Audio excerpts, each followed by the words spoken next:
أعوذ بالله من الشيطان الرجيم. بسم الله الرحمن الرحيم.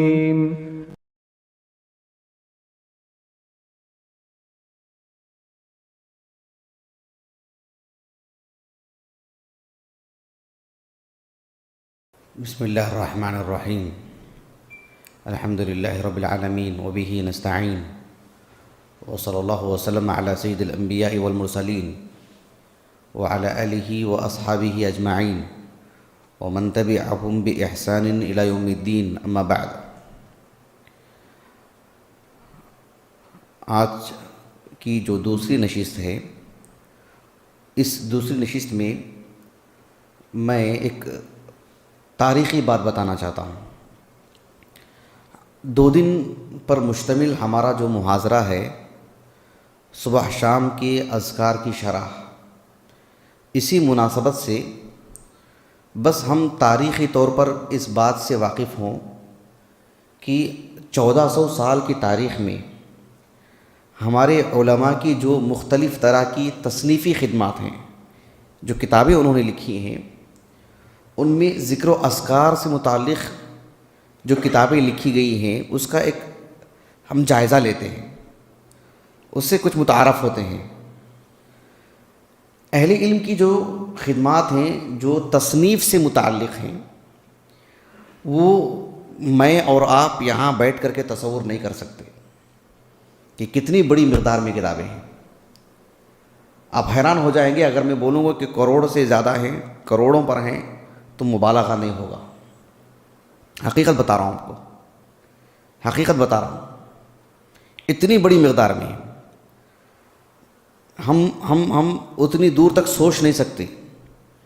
اتنی بڑی مقدار میں کتابیں ہیں، حیران ہو جائیں گے ہم. اللہ سبحانہ و تعالیٰ نے قرآن مجید کی اس برکت سے آپ علیہ السلام کی 23 سالہ زندگی کی اتنی برکت کہ اس روشنی میں کتنی کتابیں لکھی گئی ہیں. تو ذکر و اذکار سے متعلق جو کتابیں ہیں بہت بڑی مقدار میں ہیں. سب کتابوں کا تو مجھے بھی علم نہیں ہے، میں نے بھی دیکھا نہیں ہے، لیکن جو کتابیں میں نے پڑھی ہیں، جو کتابیں میں نے دیکھی ہیں، یا جو کتابیں میرے پاس ہیں اس موضوع سے متعلق، اس کا ایک حصہ میں آپ کے سامنے رکھوں گا. کچھ کتابیں میرے پاس کتابی شکل میں ہیں، کچھ المکتبۃ الشاملہ میں ہیں. تو جو میں نے پڑھے ہیں وہ آپ کے سامنے رکھتا ہوں تاکہ آپ کو ایک اندازہ ہو. قدیم علماء میں جو کتابیں لکھی گئی ہیں، قدیم علماء نے اور جدید علماء نے، ان ساری کتابوں کو جو ذکر و اذکار سے متعلق ہیں ہم 2 حصوں میں تقسیم کر سکتے ہیں. ایک وہ جسے ہم کہتے ہیں اصول، ایک وہ کتابیں جسے ہم کہتے ہیں فروع.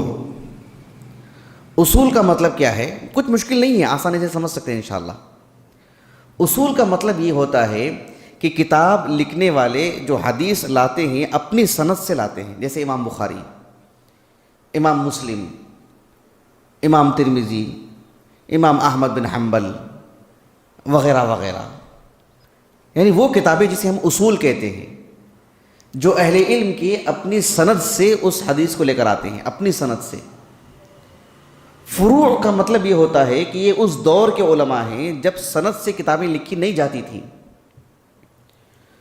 انہوں نے جو اصول پر مبنی جو کتابیں ہوتی انہی کتابوں کو رکھ کر کے ایک موضوع کے تحت احادیث اکٹھا کرتے، سندوں کو نکال کر.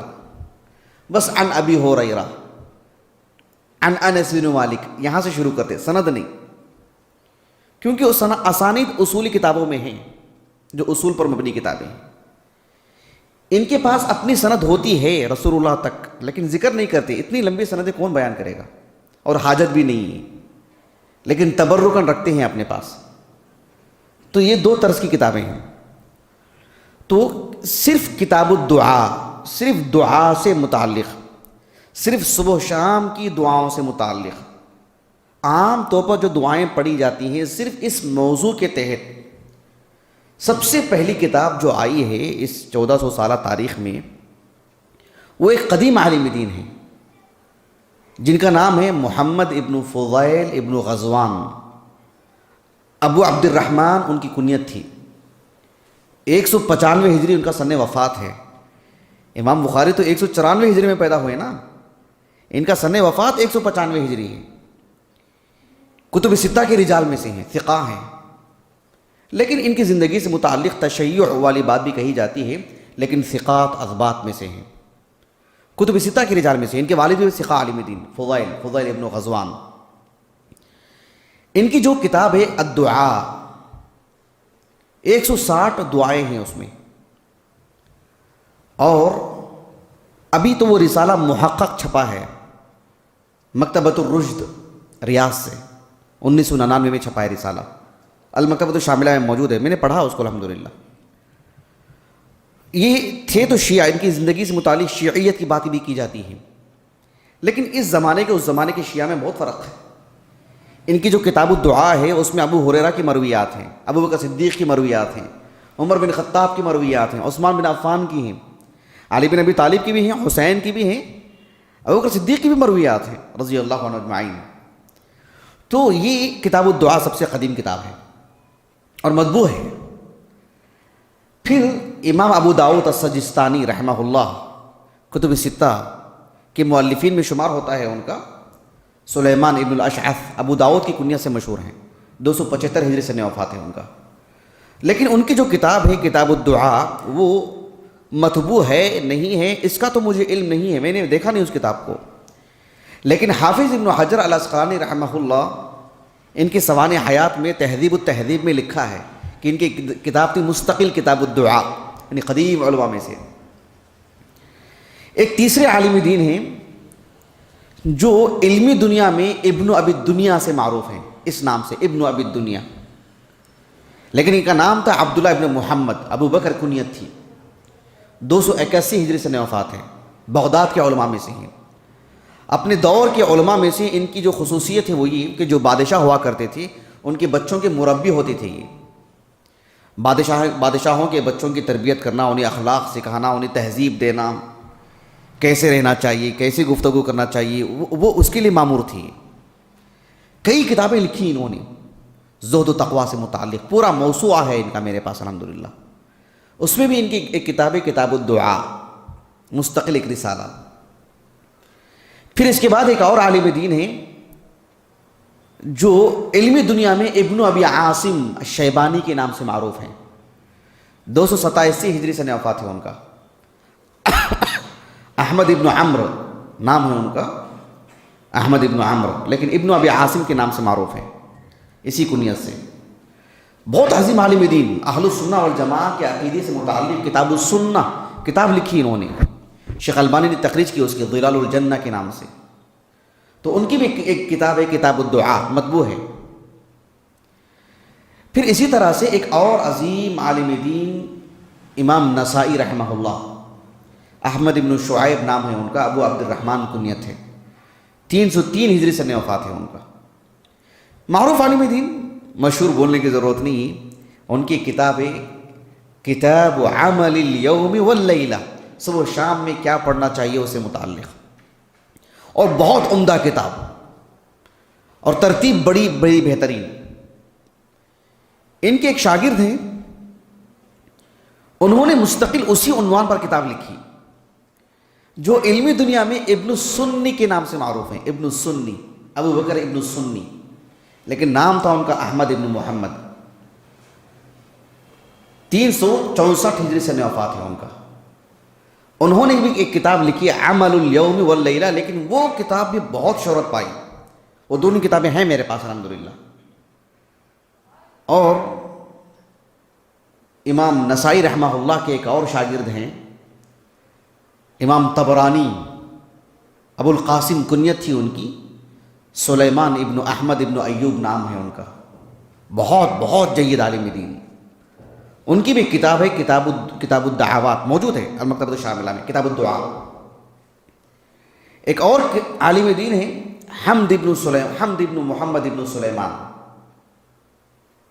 ابو سلیمان الخطابی رحمہ اللہ، 388 ہجری سے وفات ہے۔ شأن الدعاء ان کی کتاب ہے، ان کی 5 رسائل ایک ساتھ چھپے ہیں 5 رسائل کے نام سے، وہ بھی میرے پاس موجود ہے الحمدللہ، شأن الدعاء، مختصر سا رسالہ ہے۔ امام طبرانی رحمہ اللہ کی جو کتاب ہے، اس کتاب کا ایک بڑا حصہ کتاب دعا کے آداب سے متعلق ہے۔ اس قدر آداب دقت کے ساتھ انہوں نے پیش کیے ہیں، کسی اور کتاب میں مجھے دیکھنے کو نہیں ملے ہیں جو امام طبرانی نے پیش کیا رحمہ اللہ۔ ان سب علماء نے کتاب الدعاء مستقل کتاب لکھی ہے۔ ایک اور عالم دین ہے ابو بکر احمد ابن حسین البیہقی، امام بیہقی رحمہ اللہ، کتنی عظیم کتابوں کے مصنف، ان کی بھی ایک کتاب ہے کتاب الدعوات المکتبۃ الشاملہ میں موجود ہے، مطبوع ہے کتاب وہ۔ ایک اور عالم دین ہے ابو عبداللہ احمد ابن حسین ابن اسماعیل، ابو عبداللہ حسین ابن اسماعیل المحاملی، بغداد کے معروف جید علماء میں سے، ان کی بھی ایک کتاب ہے کتاب الدعاء، مطبوع ہے، مختصر، بہت ہی مختصر ترین رسالہ ہے وہ، کچھ آداب اور کچھ دعائیں انہوں نے اس میں رکھی ہیں، مطبوع ہے۔ یہ سب وہ علماء ہیں جنہوں نے مستقل الدعاء پر کتاب لکھی، اور اصولی کتابیں ہی ہیں جو اپنی سند سے بیان کی جاتی ہیں۔ البتہ جیسے امام بخاری ہیں، امام ترمذی ہیں، امام ابن ماجہ ہیں رحمہم اللہ اجمعین، ان سب علماء نے تو مستقل کتاب الدعاء، الگ سے تو کوئی کتاب انہوں نے نہیں لکھی ہیں، لیکن امام بخاری کی جو الجامع الصحیح ہے، اس میں جس طرح سے کتاب العلم، کتاب الایمان، کتاب الادب، کتاب الصلاح، ایسی جو کتابیں ہیں، اسی میں ایک کتاب ہے کتاب الدعوات۔ اس میں امام بخاری رحمہ اللہ کی اپنی ترتیب ہے ابواب کی، اپنا انداز ہے ابواب کا، انوکھے ابواب ہیں، اپنی شرط پر جو احادیث ہیں اس کو اس میں لائے ہیں۔ امام ترمذی رحمہ اللہ نے بھی اپنی السنن میں ابواب الدعوات مستقل ایک کتاب ترتیب دی ہے۔ حافظ محمد ابن ماجہ رحمہ اللہ، انہوں نے تو اپنی السنن میں مستقل ایک کتاب کتاب الدعاء، مستقل ایک کتاب، اس میں انہوں نے جو ہے مطلب ترتیب دی ہے۔ تو یہ اصولی کتابیں ہیں۔ اب رہا مسئلہ جو فروعی مسائل، فروعی کتابیں ہیں بعد کے علماء میں سے، وہ تو بہت بڑی مقدار میں ہیں، کتنا بیان کریں، لیکن سب سے زیادہ جو شہرت پائی وہ ابو زکریا یحییٰ ابن شرف النووی کی رحمہ اللہ، جن کی کتاب ہے نا ریاض الصالحین۔ ریاض الصالحین دنیا بھر میں مقبول ترین کتاب ہے، انہی کی کتاب ہے الاذکار، بہت مفید کتاب ہے، بہت عمدہ کتاب ہے، بہت جامع کتاب ہے، اور بہت نوادر ہیں اس میں، بہت عمدہ نکات ہیں اس میں، اچھا مقدمہ باندھا ہے اس میں مختصری سے ہی۔ اس کتاب کو اللہ تعالیٰ نے دنیا بھر میں بہت شہرت دی، خصوصاً ابن حجر نے جو اس پر علمی کام کیا نتائج الافکار کے نام سے۔ شیخ الاسلام ابن تیمیہ رحمہ اللہ کی بھی مستقل ایک کتاب ہے الکلم الطیب، شیخ البانی رحمہ اللہ کی تحقیق سے چھپا ہے، چھوٹا سا رسالہ ہے۔ حافظ ابن القیم نے بھی الوابل الصیب کے نام سے دعاؤں پر مشتمل ایک کتاب لکھی ہے، لیکن اس میں مفید باتیں بھی بہت ہیں، دعاؤں پر تعلیقات بہت ہیں، ہلکے پھلکے نکات بھی بہت ہیں، وہ عمدگی کہیں اور نہیں ملتی ہے۔ قاضی شوکانی رحمہ اللہ نے تحفۃ الذاکرین ایک کتاب لکھی، شیخ عبدالعزیز ابن باز رحمہ اللہ کی تحفۃ الاخیار، بہت بہت اخلاص ٹپکتا ہے مطلب شیخ ابن باز کی زندگی میں رحمہ اللہ، ان کی کتاب دیکھیے آپ تحفۃ الاخیار۔ اس دور میں علمی دنیا میں جس کتاب نے بہت مقام پایا ہے وہ تصحیح الدعاء، شیخ بکر بن عبداللہ ابو زید کی رحمہ اللہ۔ اس میں بھی اتنی نوادر ہیں، اگر کوئی ساتھی اس کے لیے تیار ہو جائے اور ان نوادر کو جمع کر لے تو بہت مفید چیزیں ہو جائیں گی۔ اس دور کی علی الاطلاق سب سے زیادہ مشہور، مقبول اور مفید کتاب جو پوری عالمی سطح پر عامۃ الناس کے لیے واقع ہوئی ہے وہ حصن المسلم۔ اللہ نے بہت شہرت دی اس کتاب کو، بہت مقام دیا، بہت جگہ پائی یہ کتاب باذن اللہ تعالی۔ اور